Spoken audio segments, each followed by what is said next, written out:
আজি আপোনালোকৰ লগত মই অন্য এটা খবৰ শ্বেয়াৰ কৰিম। বিশেষকৈ আজিৰ খবৰটো হৈছে আমাৰ চাকৰি নিয়মীকৰণৰ পৰা বঞ্চিত হিন্দী শিক্ষকৰ এটা গুৰুত্বপূৰ্ণ খবৰ আপোনালোকৰ লগত শ্বেয়াৰ কৰিম। হয়তো হিন্দী শিক্ষক বুলি কওঁতে আপোনালোকৰ হয়তো অকণমান বুজাত অসুবিধা হ'ব পাৰে। বিশেষকৈ আমাৰ যিসকল 2021 চনত যিবিলাক স্কুল প্ৰাধিকৰণ কৰিছিলে আৰু সেই প্ৰাধিকৰণ কৰাৰ সময়ত আমাৰ তিনিজনকৈ প্ৰাধিকৰণ কৰা হৈছিলে। বিষয় শিক্ষক এজনক আৰু আপোনাৰ ছায়েন্সৰ তেনেকৈ এজন আৰু আপোনাৰ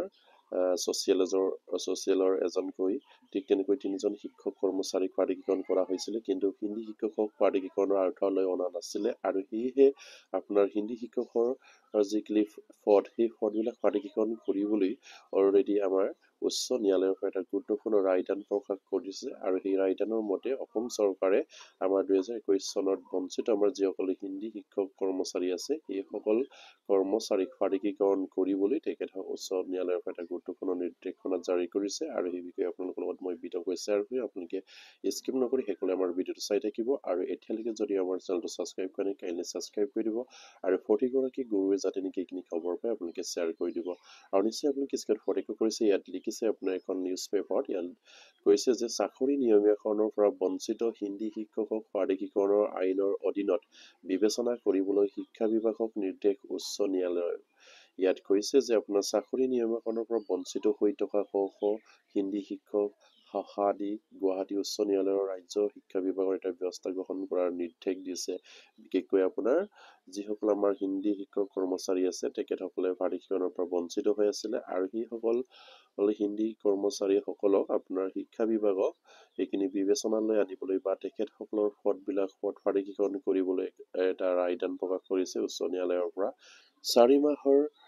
ভিতৰত হিন্দী শিক্ষকৰ চাকৰি নিয়মীকৰণৰ বিষয়টো বিদ্যালয় প্ৰাধিকৰণ আইনৰ অধীনত পুনৰ বিবেচনা কৰিবলৈ উচ্চ ন্যায়ালয়ে শিক্ষা বিভাগক নিৰ্দেশ দিছে আৰু সেই হিন্দী শিক্ষক কৰ্মচাৰীসকলৰ যিখিনি সমস্যা সেই সমস্যাক লৈ বা তেখেতসকলৰ পদবিলাক প্ৰাধিকৰণৰ সমস্যাখিনি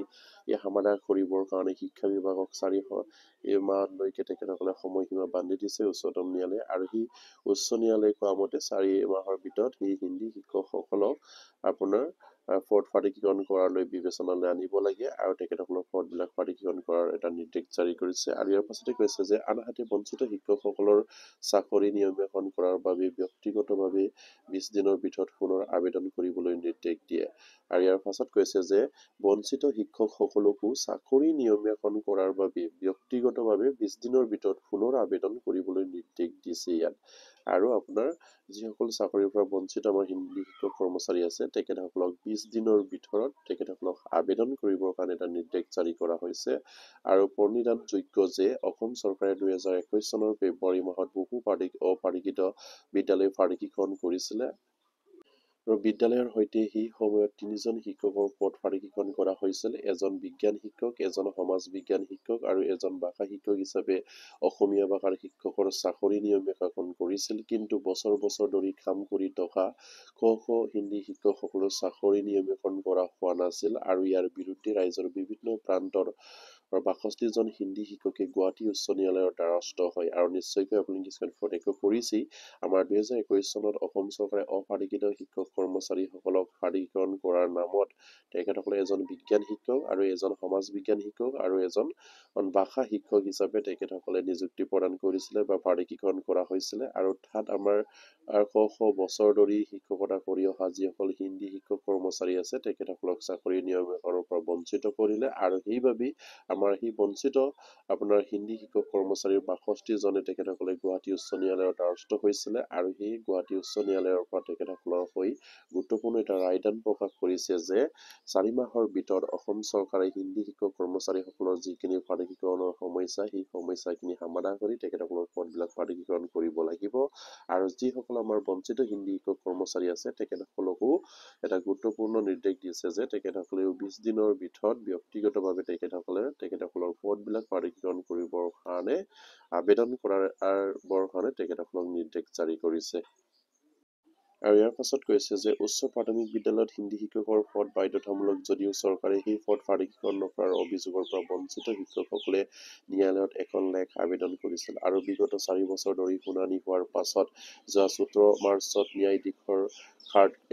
খাৰ্ড এথৰ বিচাৰপীঠ চূড়ান্ত শুনানি সম্পন্ন হয় আৰু তাৰ পাছতে ন্যায়ালয়ে শিক্ষা বিভাগক সেই শিক্ষকসকলৰ নিযুক্তিৰ বিষয়টো অসম পাৰিকীকৰণ আইন 2014 অধীনত পুনৰ বিবেচনা কৰাৰ নিৰ্দেশ দিয়ে। নিশ্চয়কৈ এটা গুৰুত্বপূৰ্ণ খবৰ আমাৰ হিন্দী শিক্ষক কৰ্মচাৰীসকলৰ কাৰণে, কাৰণ তেখেতসকলে বছৰ বছৰ ধৰি তেখেতসকলে সেইখন স্কুলত কৰ্মত নিয়োজিত হৈ আছিলে, কিন্তু পাৰিকীকৰণৰ নামত অসম চৰকাৰে তেখেতসকলক বঞ্চিত কৰিলে হিন্দী শিক্ষকৰ পদখিনি। কাৰণ আমাৰ উচ্চ প্ৰাথমিক বিদ্যালয়ত নিশ্চয়কৈ এজন হিন্দী শিক্ষকৰ প্ৰয়োজন আছে আৰু সেই হিন্দী শিক্ষকৰ পদখিনি অসম চৰকাৰে বিলুপ্ত কৰি তেখেতসকলৰ পদবিলাক পাৰিকীকৰণ কৰা নাছিলে আৰু সেইবাবেই আমাৰ সেইসকল হিন্দী শিক্ষক কৰ্মচাৰী গুৱাহাটী উচ্চ ন্যায়ালয়ৰ দ্বাৰস্থ হৈছিলে আৰু তেখেতসকলৰ হৈ আপোনাৰ উচ্চ ন্যায়ালয়ে তেখেতসকলে এটা গুৰুত্বপূৰ্ণ ৰায়দান প্ৰকাশ কৰিছে আৰু সেইমতে অসম চৰকাৰক উচ্চ ন্যায়ালয়ে 4 মাহৰ সময়সীমা বান্ধি দিছে আৰু 2014 চনৰ অধীনত পুনৰ সেইসকলে হিন্দী শিক্ষকক পাৰিকীকৰণ কৰিবৰ কাৰণে